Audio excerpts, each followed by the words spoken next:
Over the last several years, one of the hallmarks of going to TFcon every year has been the customs class. Ever since 2009, this class has given us a very different experience than what they do at BotCon, where instead of just doing simple Chinese factory worker work, we take an actual customizing course where we take a figure out of the package, disassemble it, do some painting and some other modifications, and then finally reassemble it and have our very own custom figure with some special repro label stickers to go with it.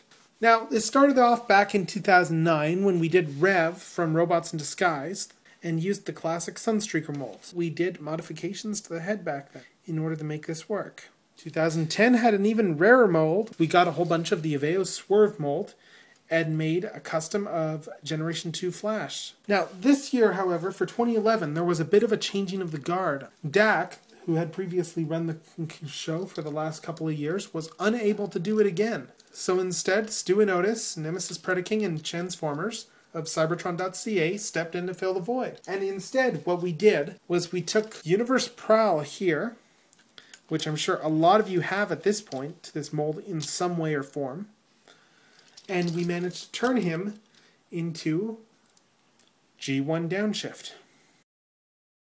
As a repaint of Generations Prowl, in robot mode it's not that apparent difference-wise what there is unless you start looking closely. For one, you have the siren, which Prowl has, and which we had to remove manually and then fill the little screw holes with putty in order to make it a bit even. As well, we did some customization on the head, cutting off the crests and adding that faceplate with a bunch of Sculpey that was not very easy to use, but eventually gave us the resulting faceplate, which really makes him different from his counterparts with the mold, excepting Rapido, of course. Furthermore, there's little odds and ends here and there. For instance, you have the headlights, which I painted blue on mine, and the actual missiles, which, while unpainted on Prowl, have been painted black and silver in order to help differentiate them further.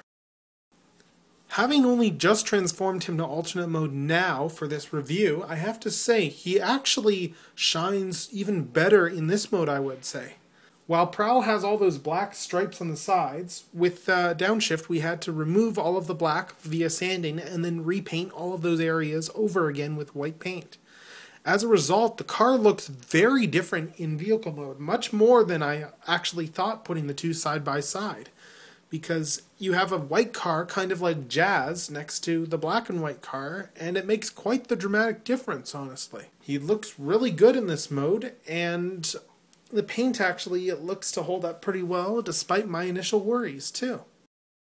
If you're interested in getting hold of a Downshift for yourself, the easiest option is quite possibly to make one. But with a very small customs class, Downshift is automatically a fairly hard to get figure and thus a real treasure for my collection and quite the one-of-a-kind item. He looks great next to all the other TFcon exclusives in the shelf. In the end, mainly due to the sheer uniqueness of this figure and how it took a fairly common mold and did a completely new spin on it with just some cutting and some sculpting and stuff and painting, I'm going to have to give this figure a glorious for the record.